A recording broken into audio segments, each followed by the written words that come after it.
I have an interesting problem, and I thought I'd share with you my solution. Now it's here close to Christmas, getting ready to leave for Texas to be with family and friends. And part of one of the go bags I'm given is these fencing pliers. And you can watch my video on why I think fencing pliers are the best wire cutters for a go bag. But you don't go sticking something that sharp in a bag without finding some sort of sheath or holster for it.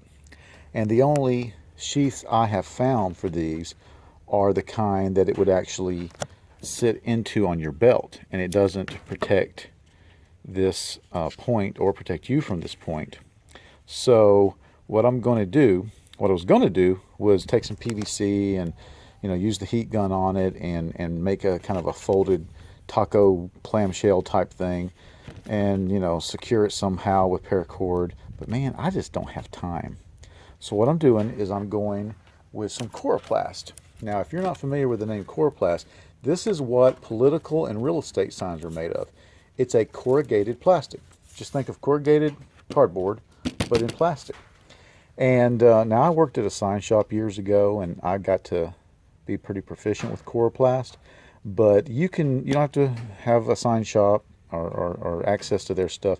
You can buy Coroplast nowadays at Lowe's. They sell sheets of it for making, garage sale signs. Now I do have this neat cutter.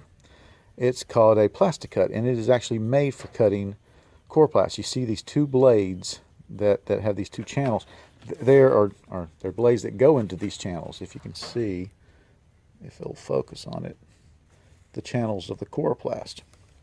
So what that allows you to do is either cut the entire piece of Coroplast or just cut one section.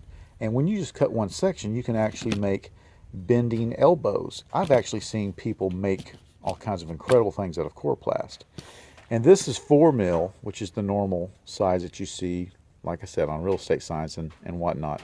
But you can actually buy from sign shops or sign supply stores 10 mil, which actually is so thick that I've seen furniture built of it, believe it or not. Anyway, so what I'm going to do is I'm going to take my marker and I'm going to make a bending section of Coroplast that I can clamshell up and then tape, and I'll have a little holster for these fencing pliers. Now, this is not something to be worn on the belt or used a lot. This is merely a protective sheath for the fencing pliers to sit inside of a backpack. It's not real fancy. It wouldn't last a million years, but it's good enough for what it's for, as my daddy used to say. So since I am in a hurry, and I did not grab the tripod, I'm going to turn this off, make the thing, and show you my results. Okay, I'll show a little vignette of what I'm doing. So I've cut out a rectangle of Coroplast, and then, if you can see, I'm taking this tool and I've cut just the top section of the top channel. And what that does is it allows me to bend it, see? And that's going to be my holster. And of course I'll tape over that with duct tape to reinforce it. But that's what I mean by being able to do all kind of things with Coroplast when you make use of the two channels. And there you have it.